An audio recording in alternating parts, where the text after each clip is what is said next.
A asociación eu a fecha exacta non a sei, pero sei que foi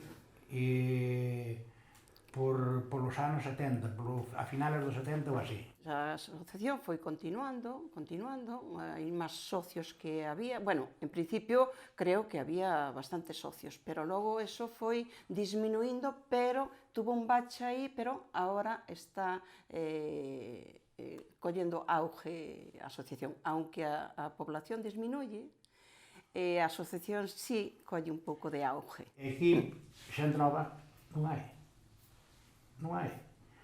E entonces a asociación pois, debe de andar hoy cos 130, 140 socios, que é unha asociación para o Concello este, penso que é unha asociación moi grande.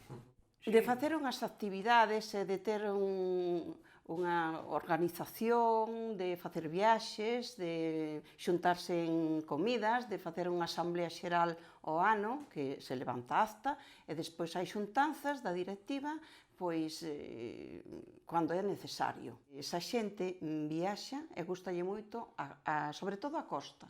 Porque claro, como vive na montaña, gustalle sobre todo a costa. Bueno, fizemos unha excursión moi bonita tamén, Así? que foi a xuntanza dos maiores no Carballiño. Sí. Da xuntanza de todo Galicia. Que ali non había máis por onde meter outro velho. Cada socio, fíxate, pagamos solamente 20 euros ao ano, con dereito a unha comida. Sabes que esta asociación é sin ánimo de lucro. Entón, facemos todo por voluntad propia. E esas viaxes comerciales, si ten ventas, pois dannos unhos cartiños para a asociación.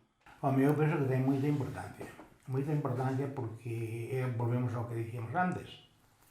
Hai xente que nunca viu máis, efectivamente, e que con estas viaxes, pois, disfruta, vendo algo que nunca viu.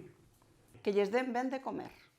Ai, ante todo, porque os da terceira idade, chámolle a terceira xuventude, somos moi comedores, moi comedores, e bebedores tamén.